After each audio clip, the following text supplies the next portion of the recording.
et ça me donne plaisir d'être avec vous ici.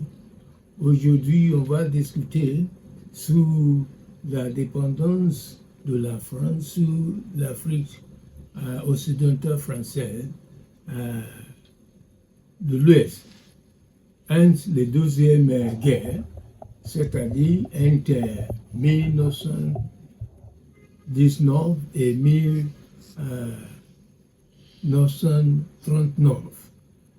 C'est à cette époque où la France a été inquiétée par la menace allemande après la Première Guerre mondiale et a recherché les moyens pour se soutenir en cas d'une autre attaque allemande contre la France.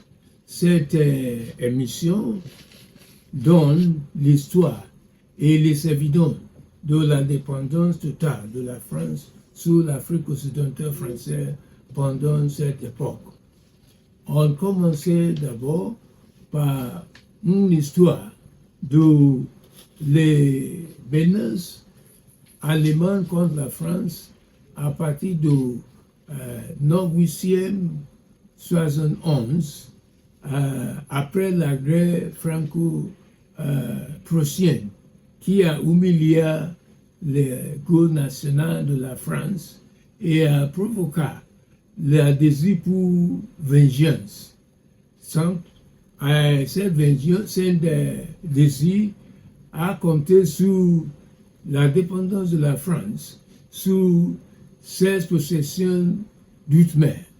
Et l'Afrique occidentale française a constitué une grande partie de cette possession.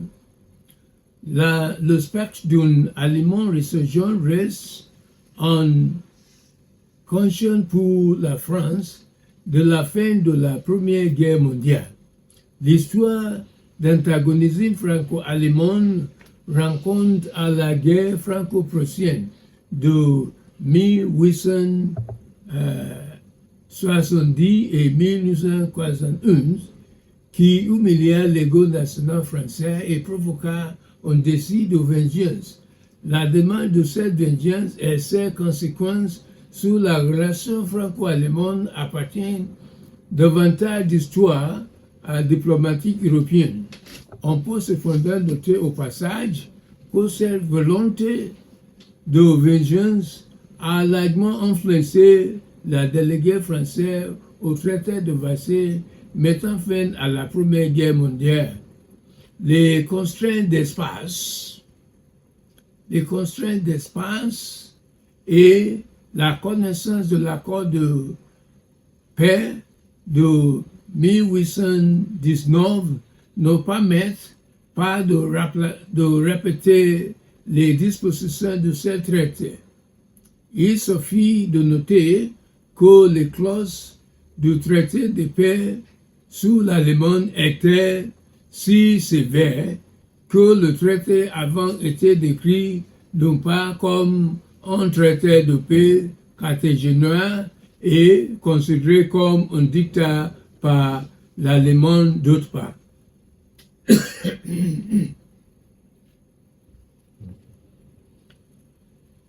L'Allemagne n'a pas caché son mécontentement à l'égard de ce traité de paix et a cherché un moyen disponible pour répudier le traité chaque fois qu'elle en avait l'opportunité.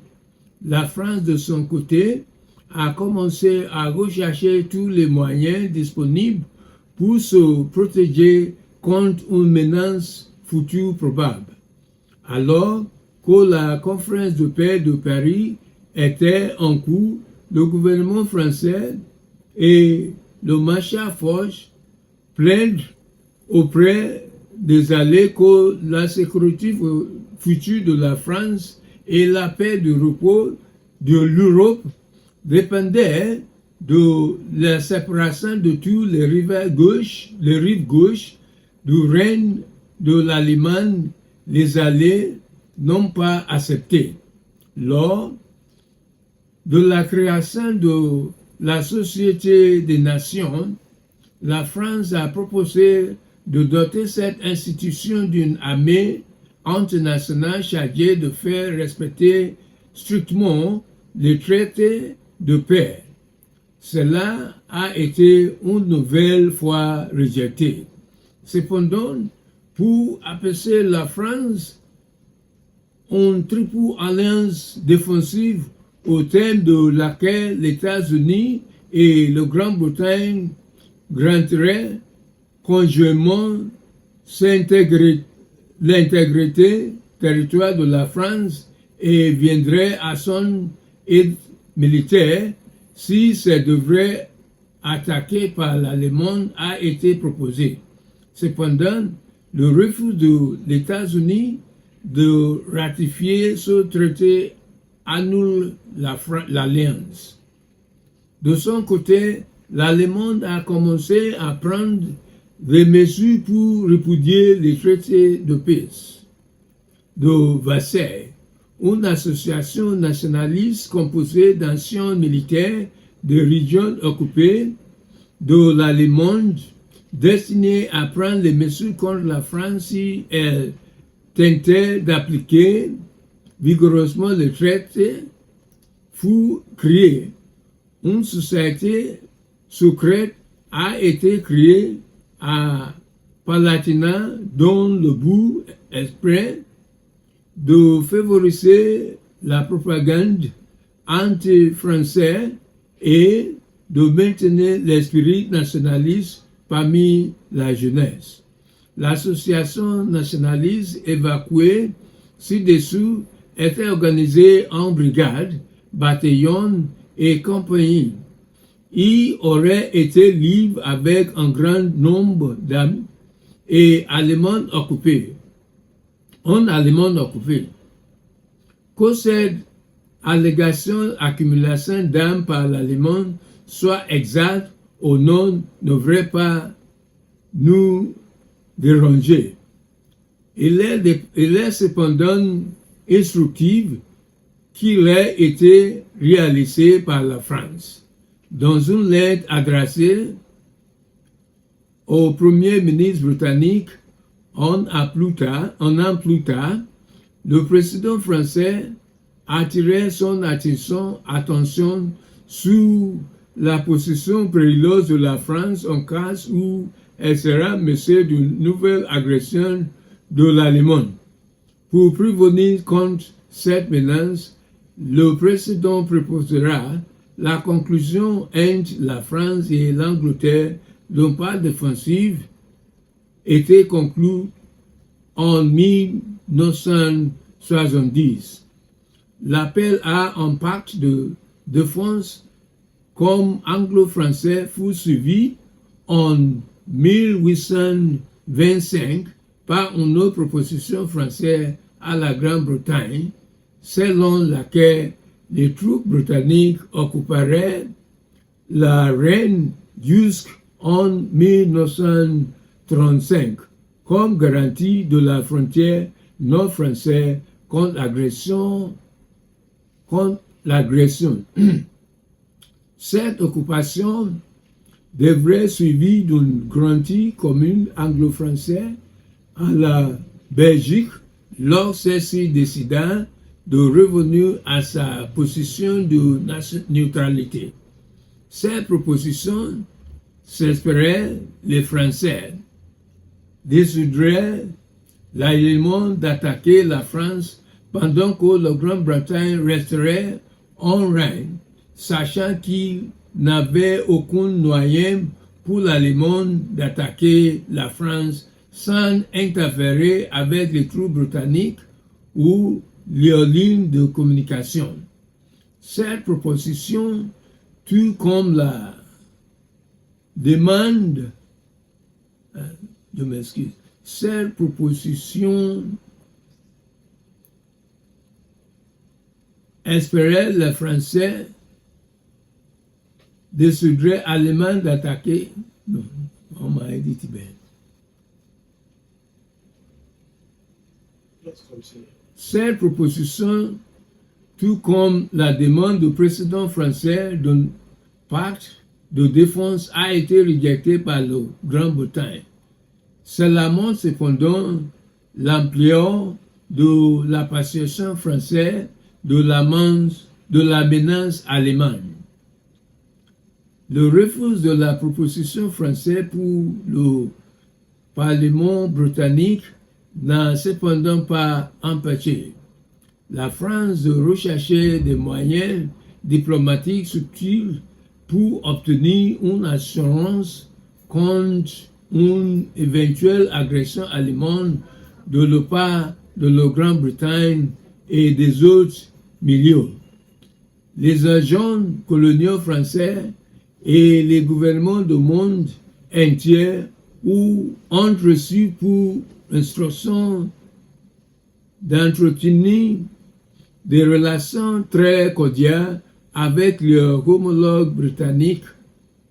Dans le même esprit, la France a lancé un programme d'assurance mutuelle Intel et la Grande-Bretagne, selon lequel les capacités de défense de deux puissances en repos n'étaient pas dirigées l'une contre l'autre. En prenant cette initiative, la France souhaitait que la bonne volonté britannique lui permette de concentrer toutes ses énergies et ressources contre l'Allemagne. Les efforts diplomatiques de la France pour se prémunir contre les menaces allemandes ne se limitaient bien entendu pas à la seule Grande-Bretagne. Dans les années 1820, la France a conclu une série de pactes et des alliances de défense avec n'importe quelle puissance intéressée, dans le but d'obtenir soit une assistance pratique, soit une assurance morale contre une éventuelle agression allemande. Les termes de cet accord obligeaient soit les pays signataires à venir en aide à la France en cas d'attaque de l'Allemagne, soit à servir de rempart contre une éventuelle expansion allemande le long de leurs frontières communes. Le 2 juin 1820, la France conclut un pacte de défense commun avec la Belgique. Par ce pacte, les deux pays signataires ont entrepris un système de défense par lequel ils coordonneraient la défense de leurs frontières et la frontière orientale du Luxembourg. Ils sont également convenus d'organiser une réunion régulière de leurs forces et de tenir une assemblée commune.